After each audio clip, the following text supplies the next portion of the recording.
Words can be veils. Words can be doorways into a deeper communion with life, into a deeper conversation with reality, into a deeper conversation with God. Conversation. The etymology of the word conversation comes from this deep meaning of living among, of being familiar with, even of being intimate with. And God has deep linguistic roots in the word the good. The good is the wholeness, the isness of life, the fundamental unity that expresses itself with infinite diversity. And so the conversation with God that we are in is a practice of deepening our familiarity and our intimacy with the good.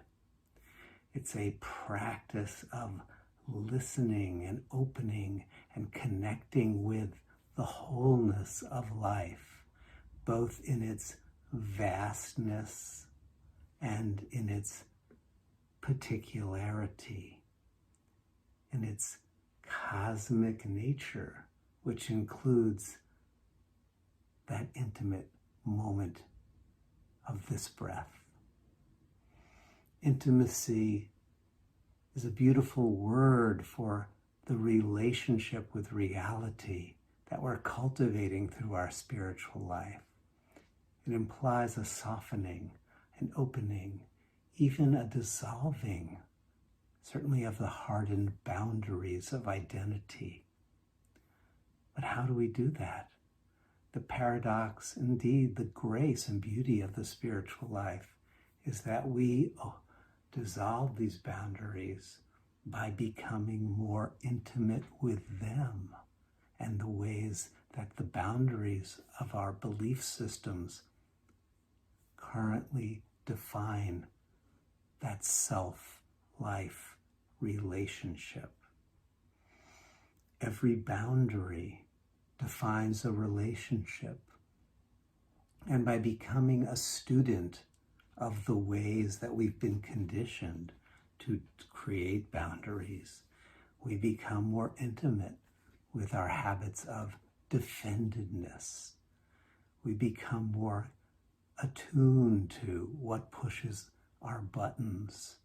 We become more meditatively awake to the habits of defendedness and to the triggers, the redundant and familiar triggers that push the karmic buttons, revealing not what's wrong with them, not what's wrong with me, but the pattern of self-protection that has been practiced unconsciously for many lifetimes. What are those practices, or what are those patterns of defendedness?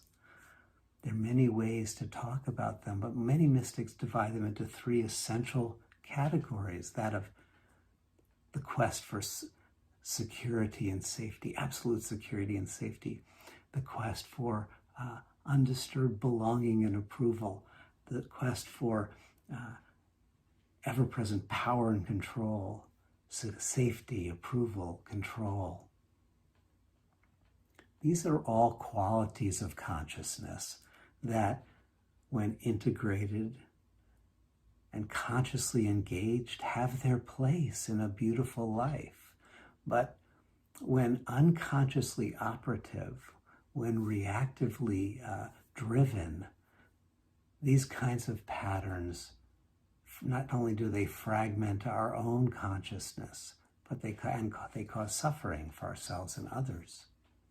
So to become more intimate with the good, with the wholeness and the grace of life, we're being called to become more intimate with how we defend and protect, so that we can have choice around boundaries that can flex open and appropriately close depending on the situation, depending on the place and the context and the level of awareness that we are engaging with. They're permeable, they're organic.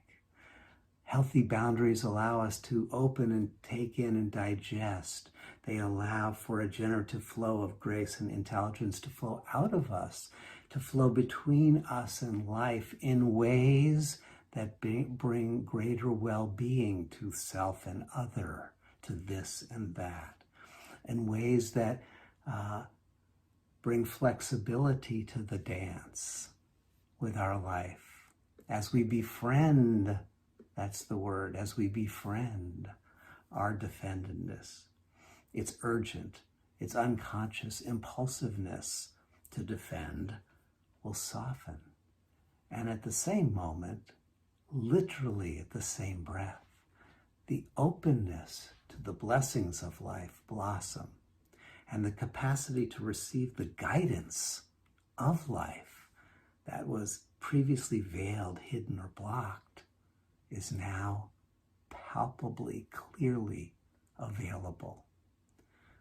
And that's the conversation that we're in. The conversation deepens, the intimacy ripens, and the defendedness dissolves, and the responsiveness grows.